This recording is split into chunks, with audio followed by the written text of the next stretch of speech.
اللہ من الشیطان الرجیم بسم اللہ الرحمن الرحیم۔ السلام علیکم، میں ہوں تفسیر پوائنٹ سے۔ نیک اور صالحہ خواتین جنہیں اللہ تعالیٰ نے تقوی کے ساتھ علم کی زینت بھی بخشی ہو، بڑی قدر و منزلت سے دیکھی جاتی ہیں۔ صحیح حدیث میں ایسی روایات موجود ہیں کہ صالحہ اور عالم عورتوں کے پاس صحابہ اکرام مسائل پوچھنے اور حدیث سننے کے لیے حاضر ہوا کرتے تھے۔ مسلمان عورتوں نے اخلاق و کردار اور دین و دنیا کے ہر کام میں اعلیٰ نمونے پیش کیے ہیں۔ وہ جرأت و شجاعت اور صبر و تحمل کا ایسا معیار پیش کرتی ہیں جسے دیکھ کر ایمان تازہ ہو جاتا ہے۔ سیدہ معاذہ ادویہ رضی اللہ تعالیٰ عنہ کا بیٹا شہید ہو گیا تو کچھ خواتین ان کے پاس آئیں۔ سیدہ معاذہ رحمت اللہ نے کہا، اگر تم مجھے مبارکباد دینے کے لیے آئی ہو تو خوش آمدید، اور اگر اس کے علاوہ کوئی مقصد ہے تو بہتر ہے کہ آپ تشریف لے جائیں۔ جس بیٹے نے اللہ کی راہ میں شہادت پائی اس کے لیے تعزیت کا تصور بھی اس کی ماں نہ کر سکتی تھی۔ جرأت و شجاعت کے واقعات رقم کرنے والیوں نے علم و عرفان کے چراغ بھی روشن کیے ہیں۔ مسلمان عورتوں کو علم سے بے بہرا رکھنا اسلامی اصولوں کے خلاف اور عورتوں پر ظلم ہے۔ صدر اول میں خواتین پڑھتی لکھتی تھیں اور پڑھنے کے بعد دوسروں کو تعلیم دیتی تھیں۔ ام سعد بنت ربی ایک فاضلہ خاتون تھیں۔ صحابہ اکرام ان کے پاس حاضر ہوتے اور قرآن مجید اور حدیث کی تعلیم حاصل کرتے تھے۔ وہ قرات کی اغلاط میں طلبہ کی تصحیح کیا کرتی۔ خواتین نے دعوت و تبلیغ کے میدان میں بھی بڑے بڑے کارنامے انجام دیے ہیں۔ حضرت ام شریک رضی اللہ تعالیٰ عنہ نے مکہ میں کٹھن حالات میں بھی قریش کی خواتین کو اسلام کی دعوت دی۔ وہ چھپ چھپا کر اپنا پیغام پہنچاتی تھیں اور اسلام قبول کر لینے والی خواتین کو سمجھا دیتی تھیں کہ کس طرح خفیہ طور پر اپنے دین کی حفاظت کریں۔ حضرت ام الصائب حضور اکرم صلی اللہ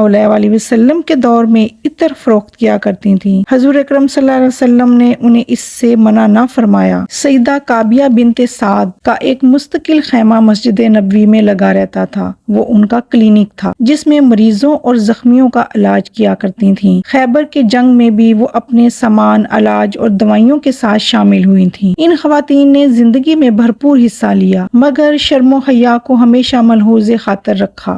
ایک انصاری صحابی حضرت خلاد شہید ہو گئے۔ ان کی والدہ کو بتایا گیا کہ ان کا بیٹا شہید ہو گیا ہے۔ ام خلالہ اپنے بیٹے کے جسم کو دیکھنے کے لیے گھر سے نکلیں۔ انہوں نے پوری طرح حجاب پہن رکھا تھا۔ دیکھنے والوں نے دیکھا تو تعجب سے پوچھا، ام خلاد تمہارا بیٹا شہید ہو گیا ہے اور اب بھی تم نے حجاب اور رکھا ہے؟ انہوں نے برجستہ جواب دیا، میرا لخت جگر خلاد شہید ہو گیا تو کیا میں اپنی شرم و حیا کو بھی قربان کر دوں؟ جی ناظرین، اب سورۃ بقرہ کی آیت نمبر 57 کا ترجمہ اور تفسیر بیان کرتے ہیں۔ وَظَلَّلْنَا عَلَيْكُمُ الْغَمَامَ وَأَنزَلْنَا عَلَيْكُمُ الْمَنَّ وَالسَّلْوَىٰ كُلُوا مِن طَيِّبَاتِ مَا رَزَقْنَاكُمْ وَمَا ظَلَمُونَا وَلَٰكِن كَانُوا أَنفُسَهُمْ يَظْلِمُونَ۔ ترجمہ، ہم نے تم پر ابر کا سایہ کیا، من و سلوہ کی غذا تمہارے لیے فراہم کی اور تم سے کہا کہ جو پاک چیزیں ہم نے تمہیں بخشی ہیں انہیں کھاؤ، مگر تمہارے اسلاف نے جو کچھ کیا وہ ہم پر ظلم نہ تھا، انہوں نے آپ اپنے ہی اوپر ظلم کیا۔ روایات میں آتا ہے کہ اللہ تعالیٰ نے بادل کا ایک ٹکڑا ان کے سروں پر قائم رکھا تاکہ وہ گرمی سے محفوظ رہیں۔ صحرا کا موسم ایسا ہوتا ہے کہ اگر بادل اور بارش نہ ہو تو وہ ایک کھولتی ہوئی جہنم کی مانند ہوتا ہے، اس سے آگ کے شعلے بلند ہو رہے ہوتے ہیں۔ لیکن اگر صحرا میں بارش ہو جائے اور مطلع ابر آلود ہو تو اس کا موسم تر و تازہ اور نہایت خوشگوار ہوتا ہے، جس میں جسم و روح دونوں فرت محسوس کرتے ہیں۔ روایات میں یہ بھی آتا ہے کہ اللہ تعالیٰ نے ان کے لیے من کا انتظام فرمایا، وہ جو درختوں پر ہوتا تھا اور شہد کی طرح میٹھا ہوتا تھا۔ نیز اللہ تعالیٰ نے ان کی خوراک کے لیے سلوا پرندے کی وافر مقدار پیدا کر دی جو ان کے گھروں کے قریب بڑی مقدار میں پائے جاتے تھے۔ ان دو چیزوں کے ذریعے اللہ تعالیٰ نے بنی اسرائیل کے لیے ایسے لذیذ کھانے کا بندوبست کیا جس کی نظیر دنیا میں نہ تھی، رہائش کے لیے مقام کو خوشگوار بنایا اور ان پاکیزہ چیزوں کو ان کے لیے حلال کیا۔ لیکن اب ذرا اس قوم کی روش تو دیکھیے، کیا اب بھی وہ شکر گزار بنتی ہے یا نہیں، ہدایت پاتی ہے یا نہیں؟ آیت آیت کا آخری حصہ صاف صاف نشاندہی کر رہا ہے کہ انہوں نے ان تمام نعمتوں کا انکار کیا اور ظلم کا ارتکاب کیا، لیکن یہ ظلم خود اپنے اوپر تھا۔ جیسے تمہارے اسلاف نے جو کچھ کیا وہ ہم پر ظلم نہ تھا، انہوں نے اپنے ہی اوپر ظلم کیا۔ اس کے بعد بنی اسرائیل کے انحراف، انکار حق اور معصیت پر مسلسل اصرار کی یہ طویل داستان ذرا اور آگے بڑھتی ہے۔ سورہ بقرہ کی آیت نمبر 58 اور 59 کا ترجمہ اور تفسیر بیان کرتے ہیں۔ وَإِذْ قُلْنَا ادْخُلُوا هَٰذِهِ الْقَرْيَةَ فَكُلُوا مِنْهَا حَيْثُ شِئْتُمْ رَغَدًا وَادْخُلُوا الْبَابَ سُجَّدًا وَقُولُوا حِطَّةٌ نَّغْفِرْ لَكُمْ خَطَايَاكُمْ وَسَنَزِيدُ الْمُحْسِنِينَ فَبَدَّلَ الَّذِينَ ظَلَمُوا قَوْلًا غَيْرَ الَّذِي قِيلَ لَهُمْ فَأَنزَلْنَا